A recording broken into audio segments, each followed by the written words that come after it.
The advice and opinions expressed by the host of Autism Live and her guests are meant solely as suggestion and should not be in any way construed as child-specific advice. Any choices you make in determining your child's treatment are completely at your own discretion.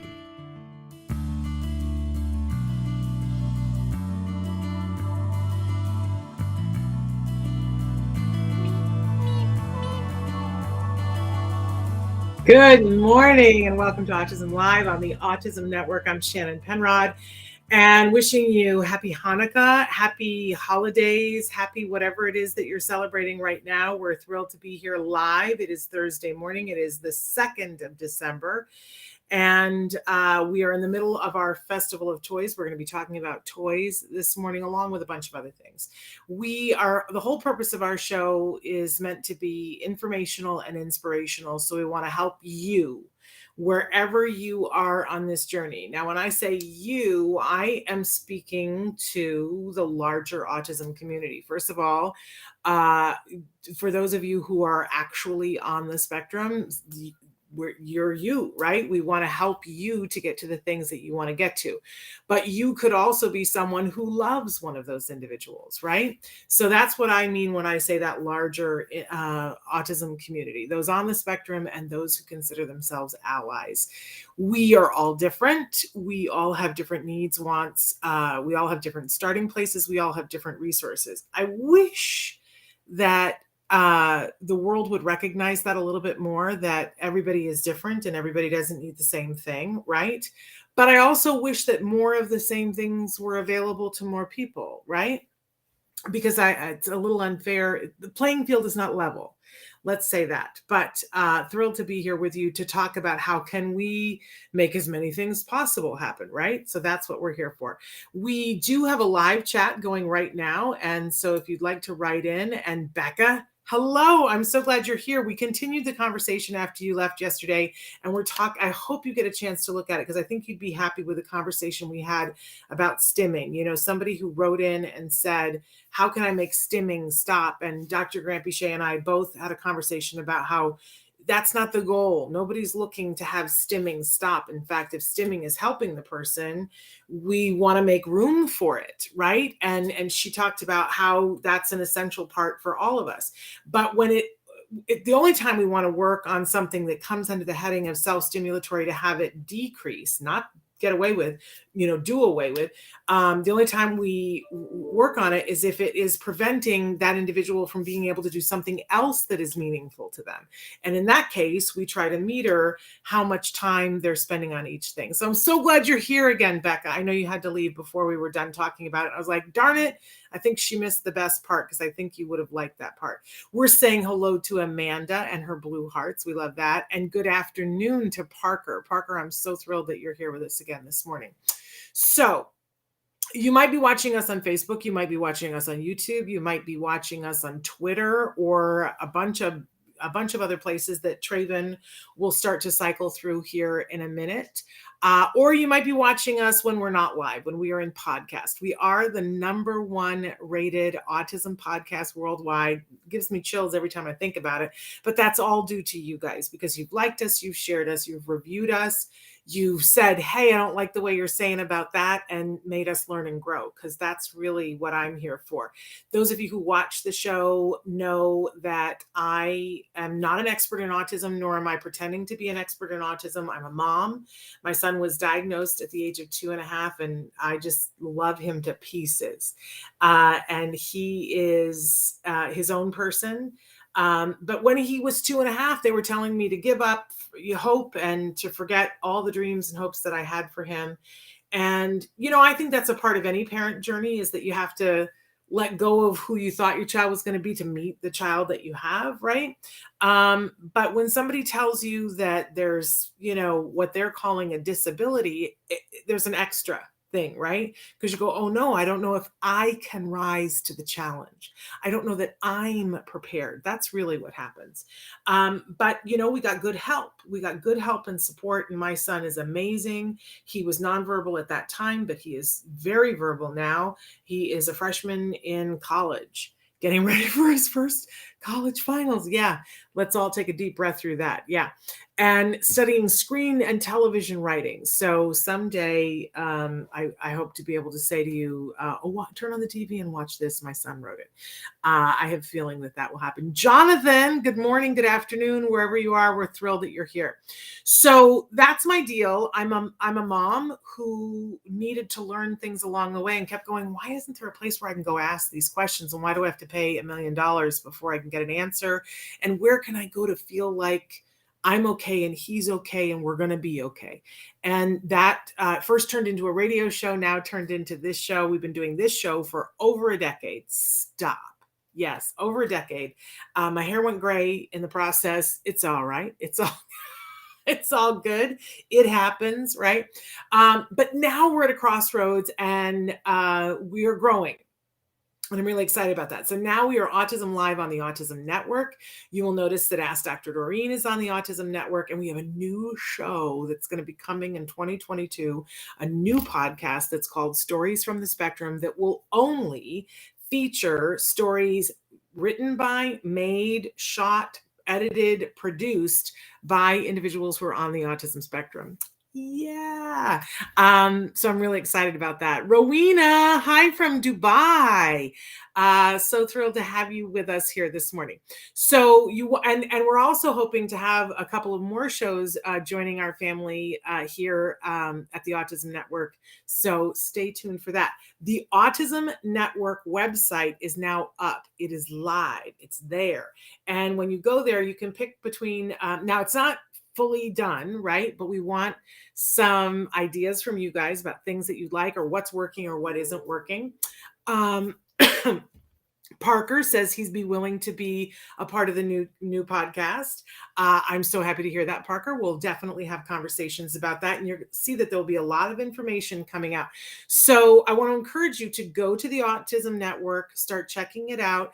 There is I believe today there is a place where you can sign up to be a part of our newsletter and hear information. We're going to be having some contests and some things that are coming up that you're going to want to know about. So I encourage everybody to sign up for that.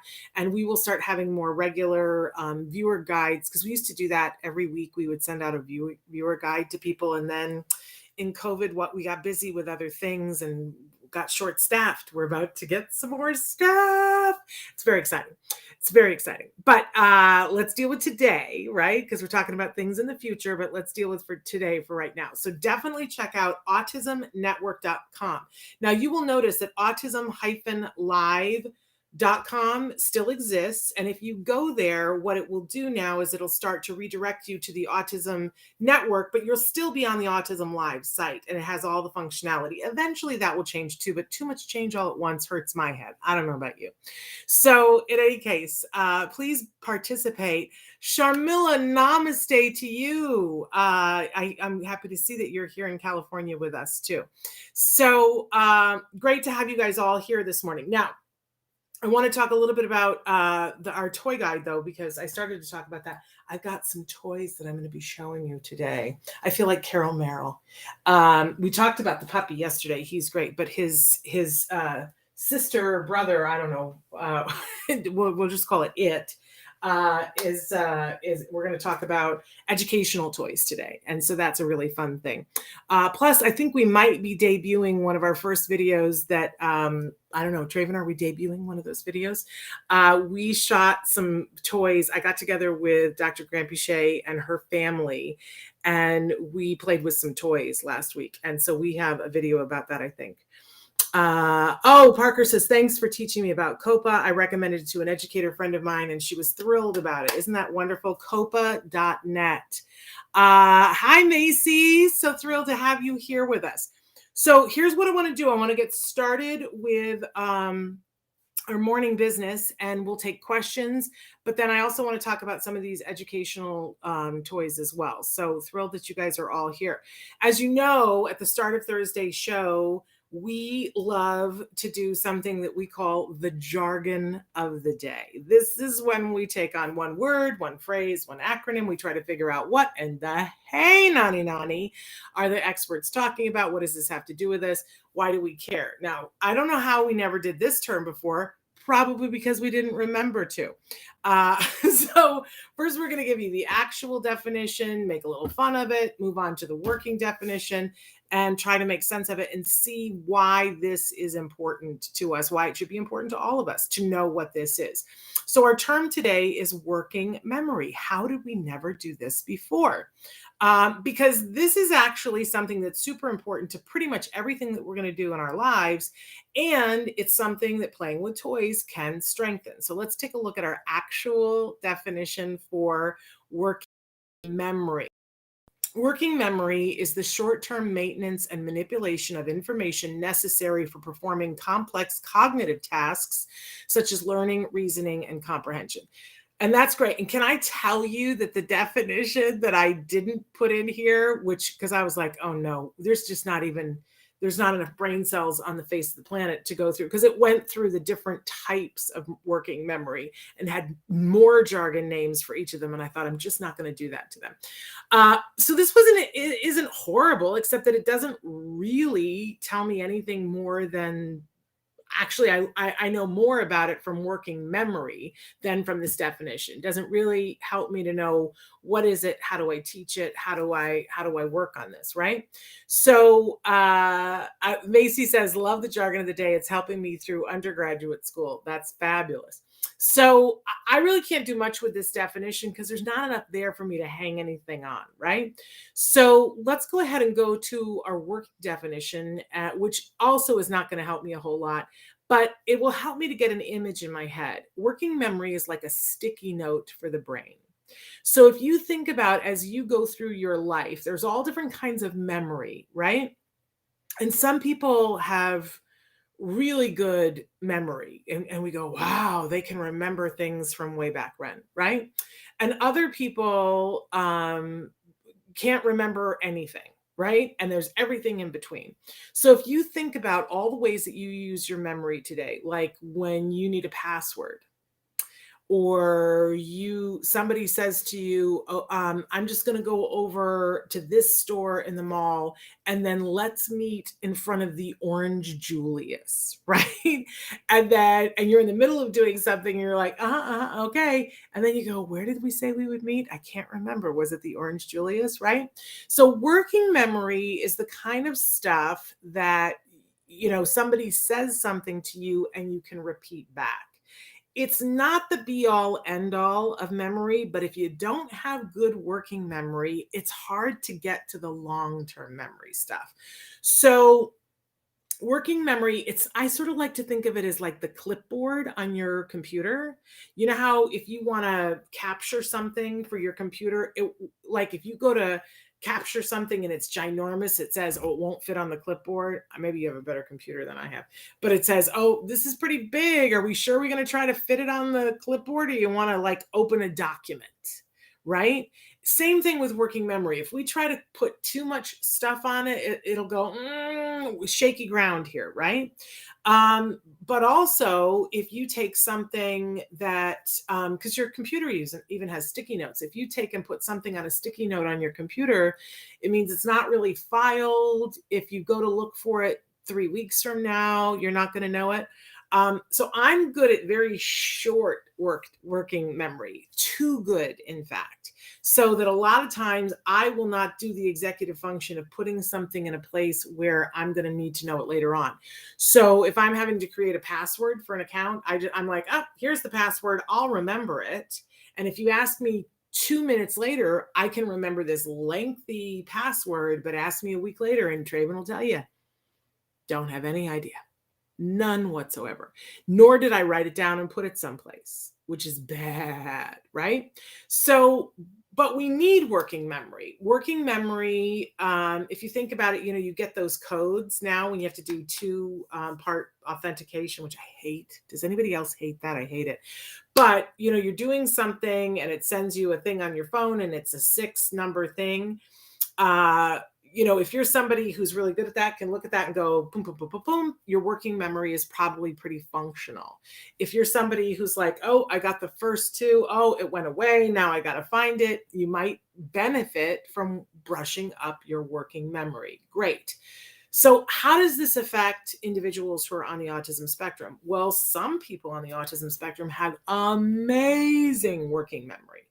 Amazing working memory. And some people on the autism spectrum have amazing long-term memory, but some don't. And can you imagine? So, for instance, I know people that have this incredible episodic and long-term memory that you can say to them what it is, and they can take in their brain, and they have the flexibility to go, okay, you were born on this day and this year. That means you were born on a Friday. And then they may not remember your name, but every time they see you, they'll go, you were born on a Friday, right? Because they have access to that part of the brain. But if you said to them, I want you to go and pick up your math book, and I want you to sit in chair number 2, that might be hard for them. So I think, first of all, it's important to look at what area of the brain and which type of memory is tripping an individual up, whether it's you, me, somebody we love. What part is hard for you? And then we shore it up. There's a great DVD that's out. It's called Recovered: Journeys Through the Autism Spectrum and Back. You can see a very young Dr. Dory Grant-Pichet on it. You can also see a young Vince Redmond on it. And it shows 4 kids who were going through early intensive ABA with Dr. Grant-Pichet at the Center for Autism and Related Disorders. So you see them when they're about 4, 5, maybe 3, 4, and 5. And then we get to see them when they were teenagers. And if you look at some of the stuff in our, you can see some of them when they're older now. But what's interesting is that there's 3 boys and 1 girl, and Vince Redmond is sitting with the girl at a table, and she's probably 4 at that point, Jana, and he's telling her story. And he says, Peter Cottontail was a bunny, and he lived at the farm, and he liked to eat carrots. And so then, so there's a set of information that he says, and then he says to her, what's the name of the bunny? And poor little Jana, she sits there and her face scrunches, and she's into the story. She's totally, tell me the story about the bunny. But then he asks her, what's the name of the bunny? And you can tell this precious 4-year-old little girl, and she's like, she can't access it. And you see that there's like a little bit of, it's consternation, but it's also like, it's the beginnings of anxiety, that it's like, you can tell that she knows it's supposed to be in there somewhere, but she can't pull up the information. And she's 4 and she's not happy about it. And he doesn't torture her with it, but he goes, okay, let me tell you the story again. He goes, there's a bunny, and the bunny's name is Peter. And Peter has a cottontail, and he lives at the farm, and he likes carrots. And she's like, okay, all right. And so then he says to her, so what's the name of the bunny? And she can't get it. And the look on her face, it just kills me every time I see it, that it's just like so frustrating. But here's the long and the short of it. They're able to teach her how to do that. There are all kinds of ways to teach working memory. And some of it is just that it's a muscle. And you got to work on it, and you got to practice, and you got to do things. And some of the games that we feature are games that work on working memory, which I absolutely love.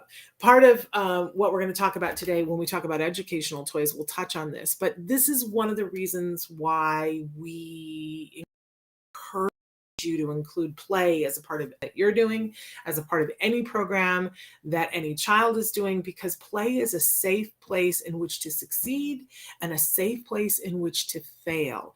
And if you aren't willing to fail, it's really hard to learn. So encourage through play that we can build the working memory. Some of the games that we have in the toy guide, we always put a memory game. Always have a memory game.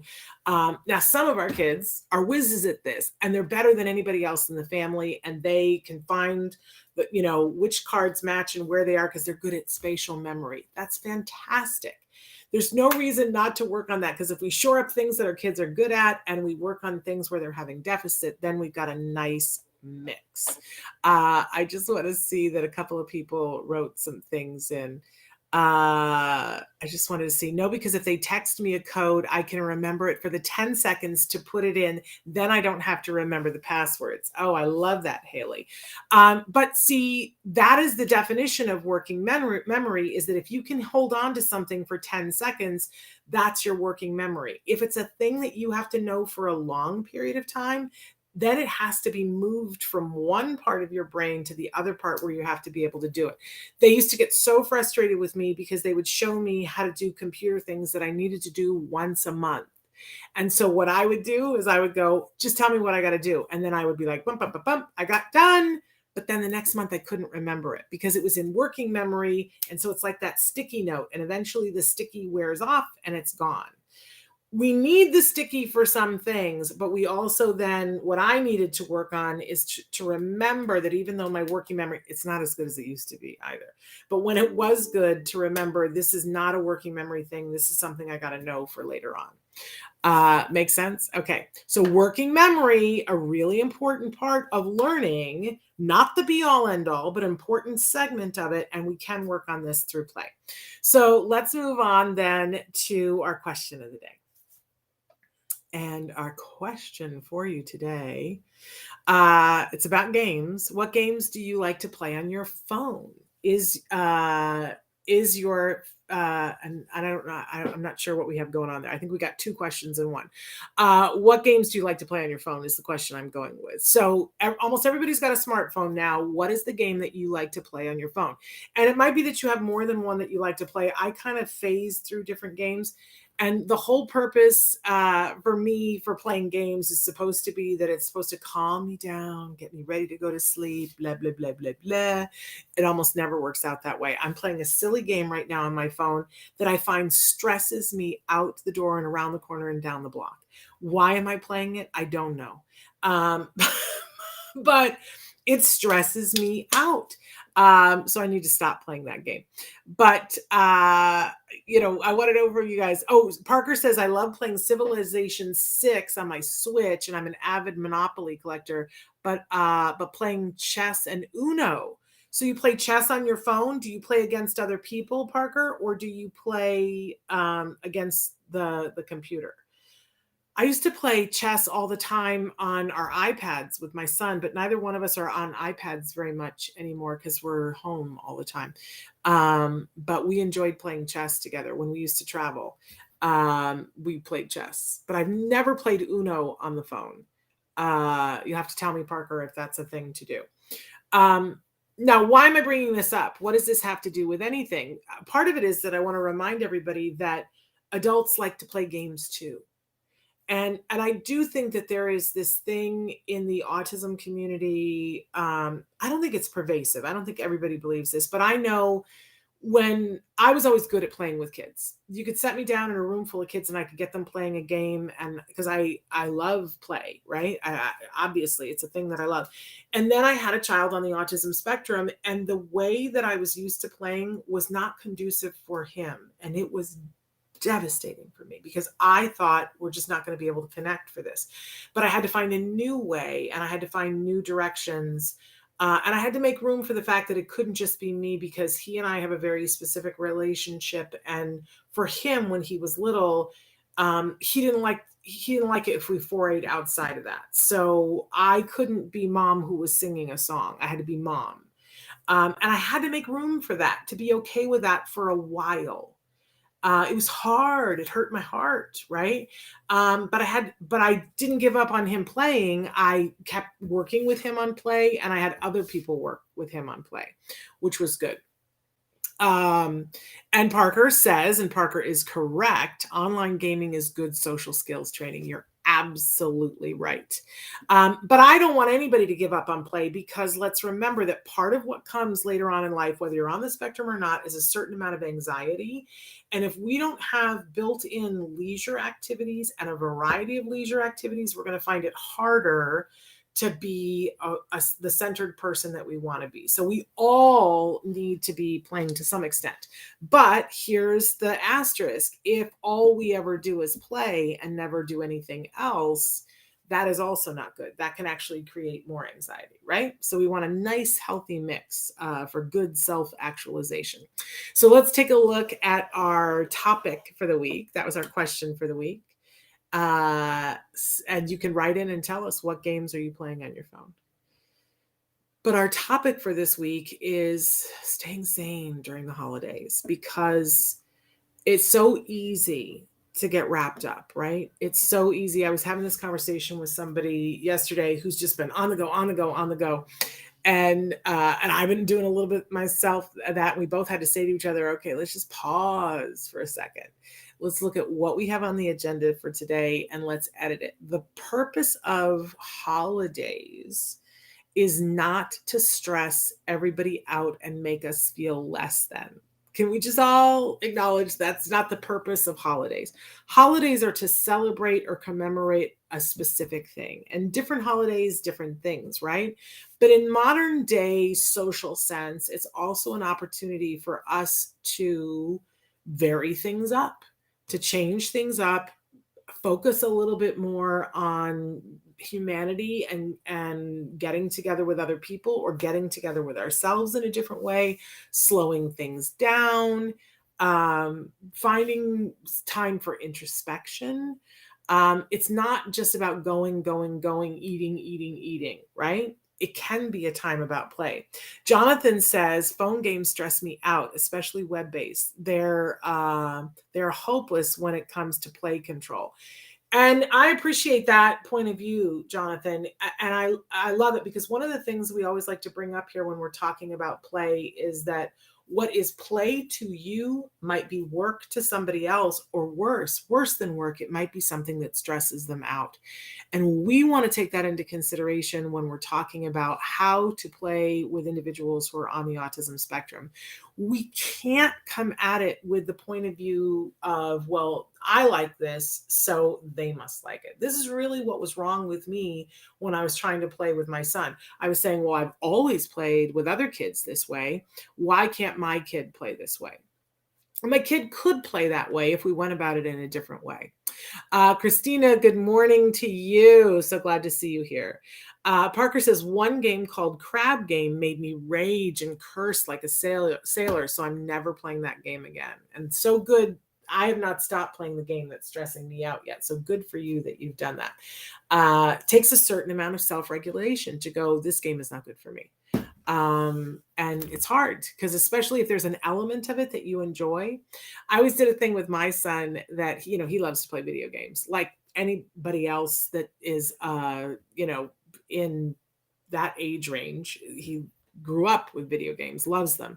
But I would say to him, sometimes he would play a certain game and then afterwards he'd just be surly and, and I would say, oh, well, what you're teaching me right now is that game's not good for you, so we should limit it. And he'd go, oh no, how would it teach you that I like that game? I was like, then you'd be super nice and super attentive and do the things that we have scheduled, that we already agreed that we were going to do. And so he learned for himself how to self-regulate after playing that game. Otherwise, that game was going to go on hiatus. Yeah. I didn't take the game away. I just said, oh, you're teaching me right now that game is not good for you, that your mood afterward is bad.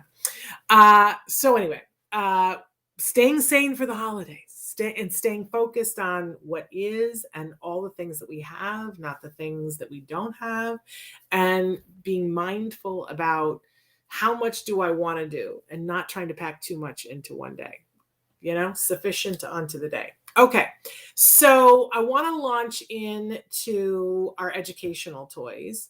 And so some of these we're just going to talk about briefly because you can find them in the toy guide. But, or should we show a video first? Traven, do you want to show one of the videos? Tell me in the chat while I chat here. Okay, not yet. All right, so what we're going to do here, if you look at the toy guide is arranged by sort of age group. So we have the baby toddler age group, we have the preschool, the school age, the tween and teen, the adult, and then the caregiver section, right? So it's kind of by role, age range. But I want to tell you it's really slippery, because there are things in the adult category that really could be in the school age category, right? Depending on the game. Some of them that isn't true. So what I'm going to do for you right now is just talk about the 6 toys that won the Educational Toy Award. So we're going to cover all 6 categories, age ranges, but we're going to talk about in each. So let's start with the Baby Toddler Award for Educational Toy. This is from Vtech. It's the Sit to Stand toy. I don't know what they call the walker, sit to stand walker. So what's amazing about this, and the reason why it won the award, is that this can go from a very young baby. So that leg collapses down, and that piece on the front that's got the phone, that all comes off. So you can take it in the car. It could be put down on the jungle gym. It teaches numbers. It teaches letters. They can play on the little piano. They can pick up the phone. There's things that slide over. So you're working on all the OT things. But then as they progress, because those of you who have had kids, you know that it's like they're babies for this many seconds. And then all of a sudden they're wanting to walk, but they can't quite walk and they need some support. So this goes from those very early baby years you've got your functional pretend play in there, plus all these educational toys, but then the leg pops out and they can use it to support themselves. And then later on, they can use it either or when they're walking around. So we super duper love this. That's from Vtech. It's the sit to stand walker. Now, when we get to the preschool category, I've got one here. This is from Leapfrog. You know that I love me some Leapfrog. This is the Leapfrog ABC backpack. And what's great about this, there's so many great things about this that I absolutely love. Looks like a backpack, and later on our kids are all going to have backpacks when they go to school. So we start with very little toddlers, and it comes with straps that you can put on or not put on. For little kids, I prefer to not put the straps on, but when they get a little bit older and they want to be putting it over their back, until then I like the handle. And it opens up. And what we have here is just Leapfrog fabulousness. And you know, I love me some Leapfrog. So I've got a little board here and a pencil that I can draw on, which is super fabulous. But I love that it comes attached with a string so that I'm not going to lose that. Because if I lose that, this toy is not as much fun, right? I'm not going to turn it on yet, but you can see that I've got all these letters. Look at this. The letters don't fall out. How much do we love our Leapfrog for thinking of that? But the letters will come out. There's just a little notch so that if you move them just a little bit, the letters do come out. And then behind the letter, it has the shape of the letter, it has the color of the letter, and you can see for the H, it has a hippo. Because one of the things that Leapfrog and all of their research that they do is that they understand how kids' brains work. And that if we link things together, which is a key to working memory, if you really want to remember something, if somebody's told you a number, if you link it to something else, that it's easier to remember. So what Leapfrog does is they always link their letters to other things. So by the way, all of these letters can come out. And I've got all of these different games. And of course, I didn't put it back in right. But all of these things, these buttons across the top are different games that I can play. So I can just talk about the letters.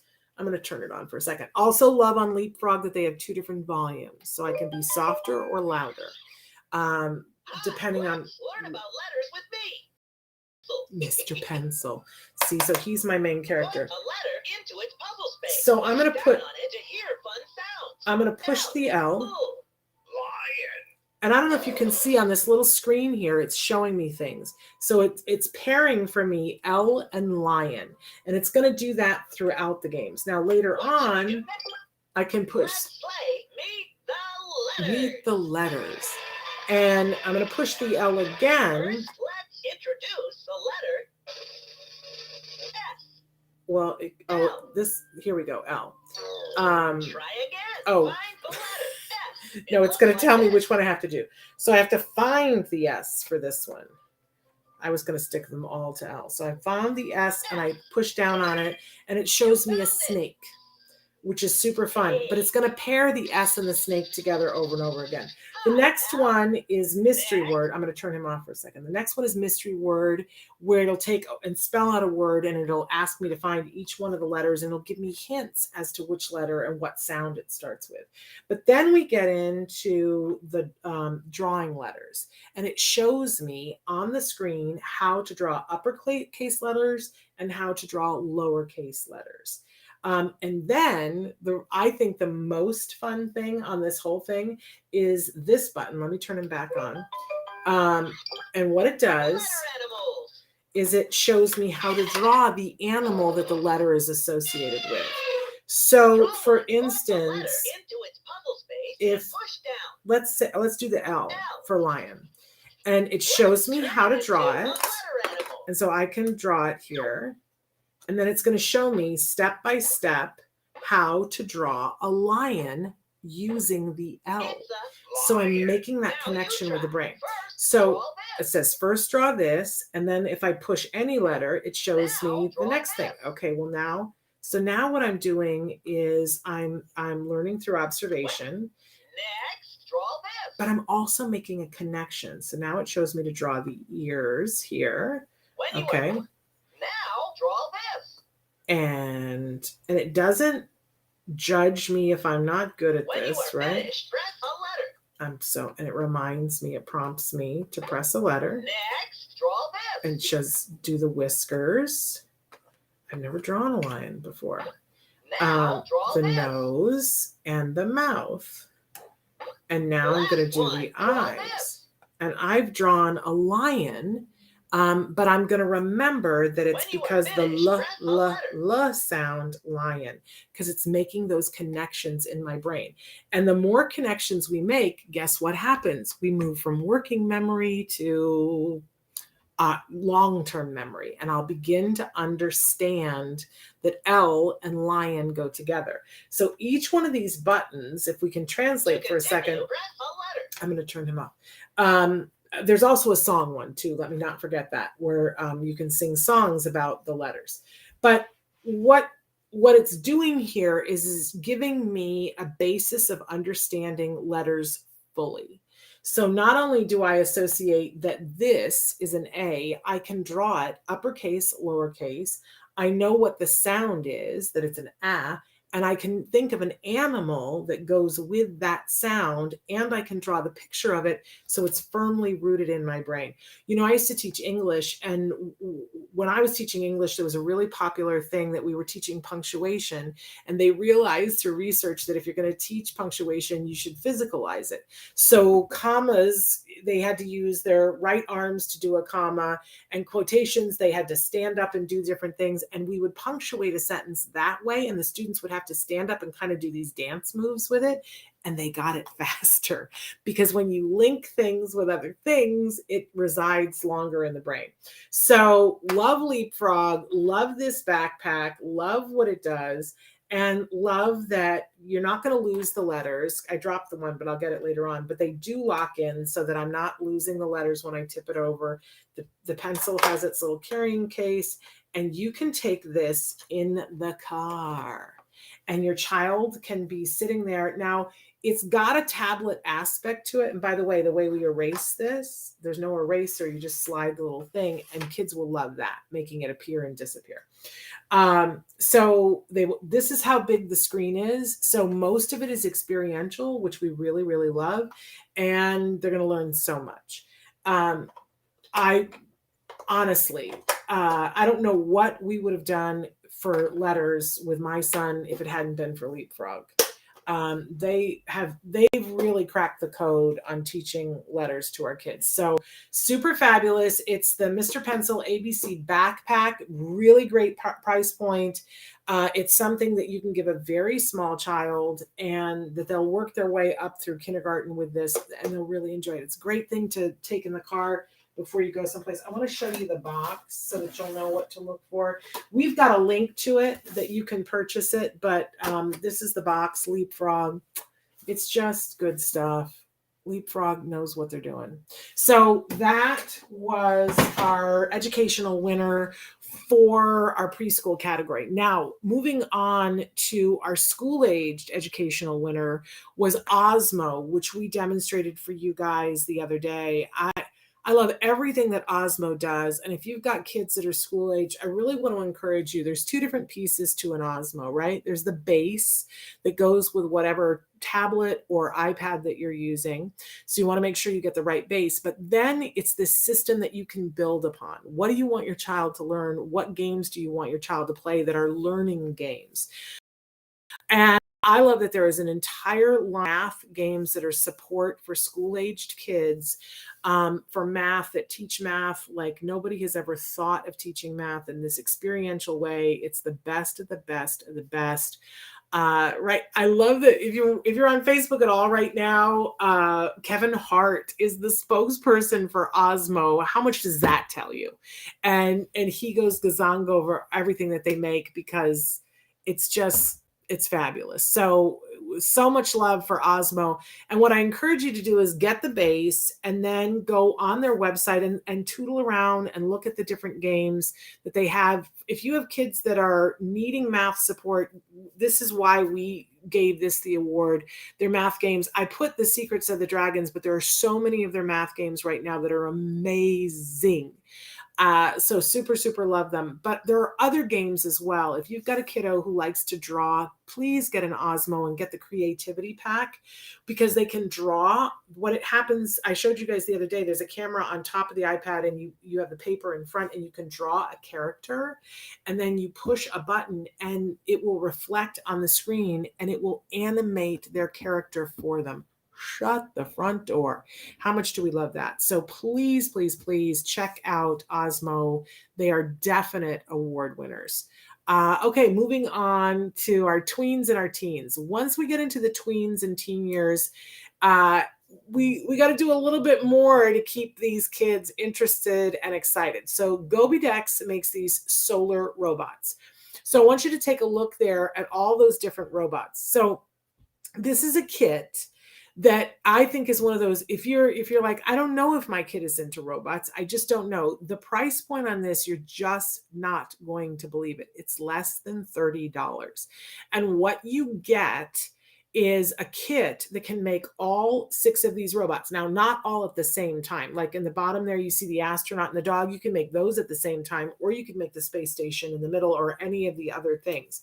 And they move and your child can program them. And there's no batteries required because it's solar operated.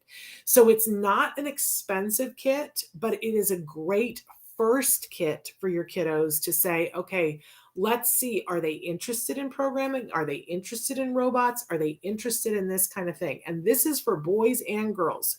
For those of you who have girls and you're thinking, I don't know, this is an area of tech that is soaring for women, and in particular, women on the spectrum. So for those of you who have girls, don't leave your girls out on this toy. It's great. They'll learn how to put these, and it teaches flexibility because you can take it from a space station to a dog. That's teaching some flexibility of how these pieces can do different things and they can design for themselves. But then each one of these can be programmed so that they can move. The astronaut and the dog can walk. The space station can spin. It does all kinds of things, all solar operated, great price point.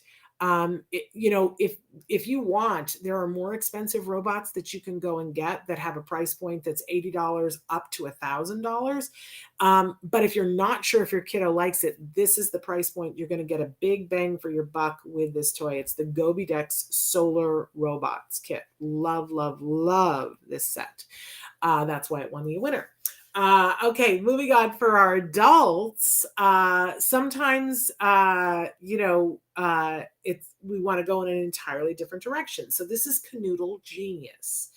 And this is not so much trivia or trying to learn something as it is to work on flexibility of thought.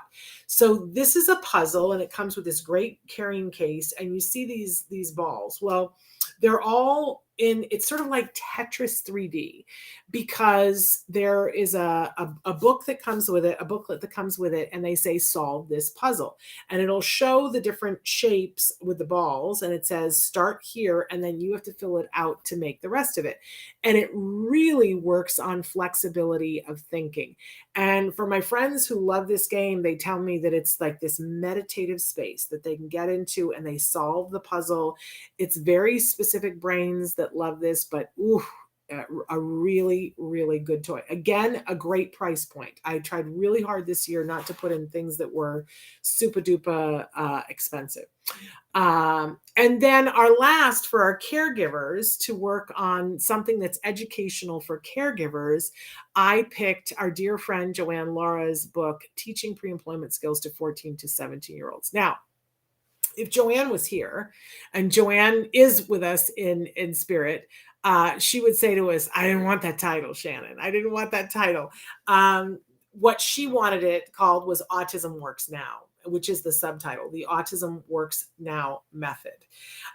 So don't be confused. If you have a 22-year-old and you're like, it's only for 14 to 17-year-olds, remember, that's not what Joanne wanted.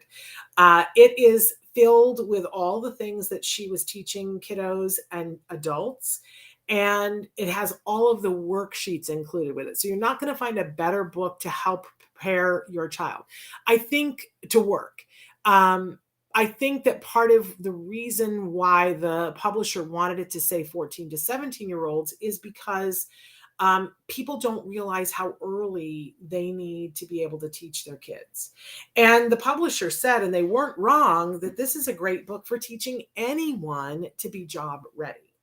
So that's why they said it's ideal for people who are 14 to 17. But the truth of the matter is that if you have a kid who is bored and that you need to get working before they're 14 on the spectrum because they're just that advanced, you absolutely could be doing this, right?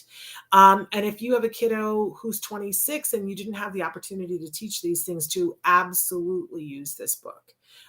That's what Joanne would have wanted. It's an amazing book. And like I said, all of the worksheets, all of the lessons, it's the whole curriculum of what they taught at Autism Works Now. So that is our Caregiver Award for educational. So there's the whole category of educational toys, which is not to say that the categories and the toys in the other categories weren't educational, but those are the ones that won the awards for this year. Parker says that he really likes your artwork. Traven spent some time, did a really good job. Kelly, thank you so much for your kind words. She said our Jargon helped with her RBT exam 2 years ago. I love that. And Parker says Leapfrog has been there for my mom when I was a preschooler 20 years ago. Yeah, Leapfrog has been doing it and getting it done for a really long time, which is one of the reasons why we just love them. In fact, I have to take him down. But our toy that we covered yesterday was the Speak and Learn puppy, Bailey, who we absolutely adore. If you haven't checked on TikTok yet, you should follow Ask Dr. Jargon on TikTok. She did a wonderful review of Bailey, and we recorded part of it, and we were trying to do something else, and her dog, Frankie, came in and lost his mind over Bailey. It was love at first sight, I tell you. It was absolutely hilarious. We had to stop taping. But Traven, does that mean that you're ready to show a video? I heard a beep. I don't know if that's what that meant. You'll tell me. I'm going to keep talking. So we're going to keep covering toys throughout the month. But the fact of the matter is that you guys can find them and read up about them right now on either autism-live.com and click on the toy guide. Then you'll be directed to a screen where you can pick which category you want to look at. And you can look at each one of them. And I encourage you to, if you have a 17-year-old, I would tell you to start with probably the adult category, tootle through it and go, does anything here sing to me? Then go to the tween and teen. And then I would go to the school age, and I would look at all of them before you're done. because we're ageless. Oh, we have a video to show you. So let's take a look. I don't even know which video this is, but I know we filmed with Dr. Granpeesheh and all of her kids, all three of her kids. So take a look.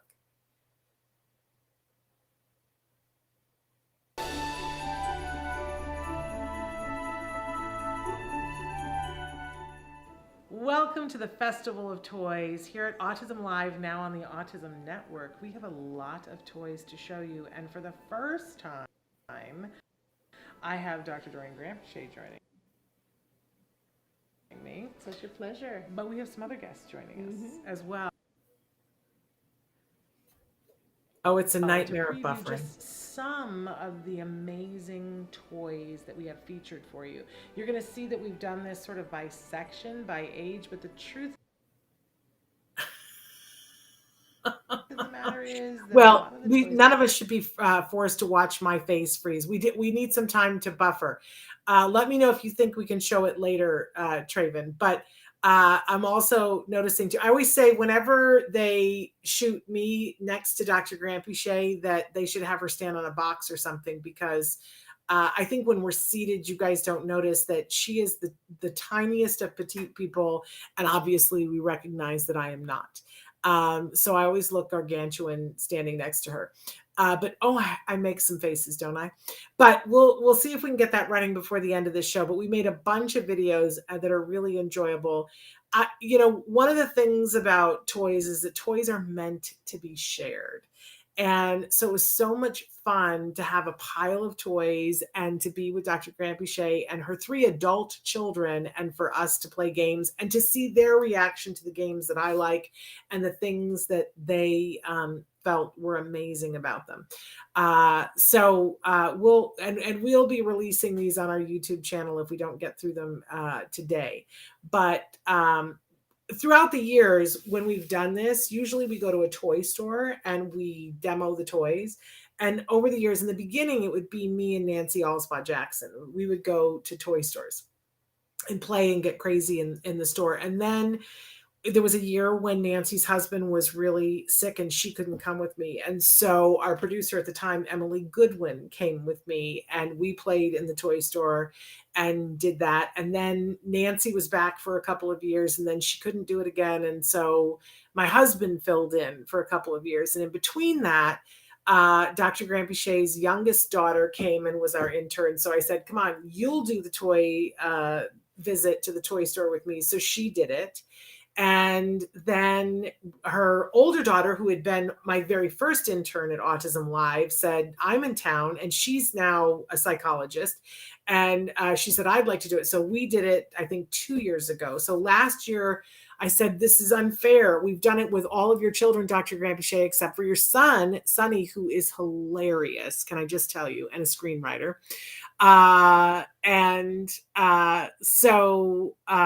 It is... some of what we did with Sunny last year, Traven just said it's in one of our top 5 live videos because he's just hilarious. He has this very dry sense of humor. He's a brilliant screenwriter, just graduated from college. And I said to her this year, I was like, it's funny. I've done this part of playing with the toys with each one of your kids, but not with you. How could that possibly be? So we decided that we would do it with the whole family this year. So you'll be able to check it out. It's pretty hilarious. And we didn't talk about what we were going to wear ahead of time, but all of the women, we wore this sort of cranberry maroon red, which was kind of hilarious that we had a Vulcan mind melt, but we'll see. So Traven, I'm guessing that we should not show this today, or do you want to try it again? The internet. One more time. All right, let's try it.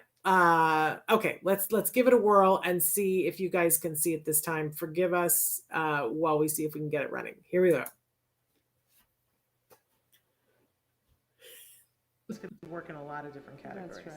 So you really should look at the whole thing. There are 2 different ways to look at the toy guide this year. Go to autismnetwork.com, or you can go to... Well, I guess not. I guess it's not meant today. But we will have those up and running for you. We'll make sure that they're coded in a way that, and then we'll get them on YouTube for you so that you guys can check them out. We wanted you to be able to find the toys a couple of different ways this year because the toy guide is there. The toy guide is there and you can check it out for yourselves, but sometimes it's more fun. It's all good, Traven. Sometimes you want to search a toy by, you say, okay, I've got a 14-year-old and I want to know what's hip and cool and fabulous for a 14-year-old. Definitely check out the top toy in each category because it's the hot toy. Whatever we have in the top toy categories. So definitely check those out. Like I can tell you that the top toy for the tweens and teens is that Shishibu. Oh my gosh, Shishibu. Yes. And you will love it and they will love it, right? So if you're really thinking, okay, well, I've got a 14-year-old, how do I look for a 14-year-old? Look first in that category. But what we want to be doing here on the show is focusing on them by award. So if you say to yourself, well, I really want to know what to get somebody that's arts and crafts, we're trying to, like we just did all the educational toys so that you can have a taste of what kind of toy we're talking about there for the different age ranges.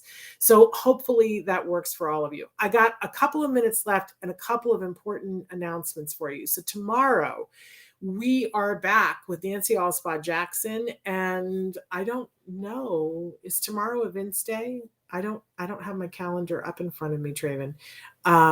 Let's take a look at the calendar and see. I know that tomorrow with Nancy, I don't think it is a Vince Day. Tomorrow with Nancy, we're going to be going through the sensory toy winners with Nancy. So, and we'll do in the news and we'll cover all of that. So you'll definitely want to be here for that. Sensory toys, right? And then each day we're going to be covering at least one toy, if not a whole category of toys, until we stop for the end of the year. But I also want to make you aware of two other things. That this Sunday is the gala, however you say it, for the Ed Asner Family Center. This is the memorial for the late, great, fabulous, most decorated actor in American history, Ed Asner. So it is their gala. They're going to be doing a table read again of It's a Wonderful Life. Jason Sudeikis is going to be reading the lead character. Kathy Bates is playing his mother. Mandy Patinkin is playing his father. Gene Smart and Josh Mankiewicz are going to be doing the narration. The whole thing is being hosted by Tom Bergeron, and I'm forgetting all the stars that there are that are going to be a part of this. It's live, you guys. This is not recorded. It's live. The stars will be online. They're going to be interacting with you. You can write in questions. There will be a Q&A at the end. But first, they're going to do a reading of the play. There's 2 intermissions this year. I really want to recommend to everyone, they've discounted the price, so it's a recommended donation of $25 per family. So for $25, it's at 5 p.m. here Pacific time, 8 p.m. Eastern time. You set up your living room. If you've got your tree together already, turn it on.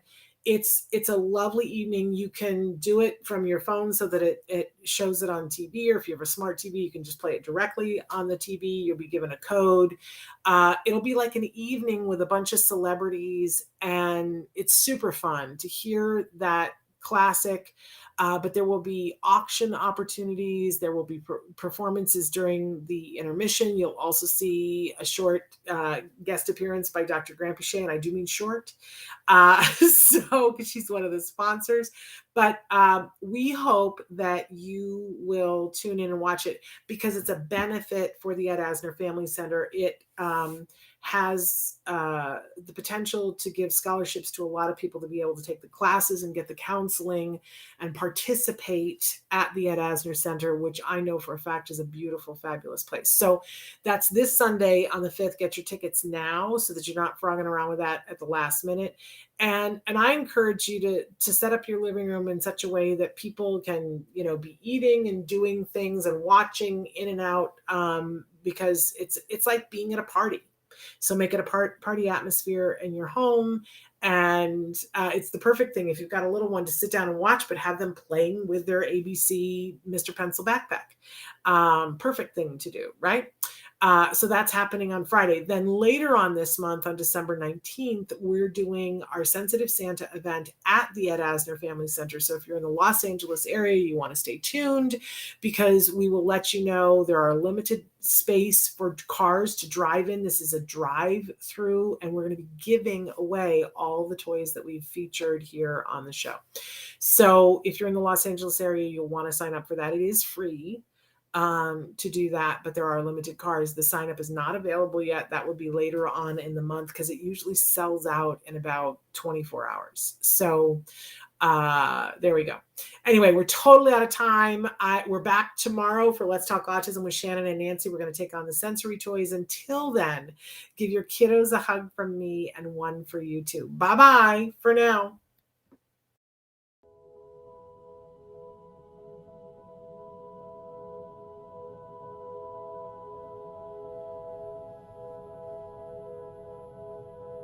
If you found anything helpful in this video, please give us a like. In fact, make sure that you smash that subscribe button on YouTube and give us a like on Facebook.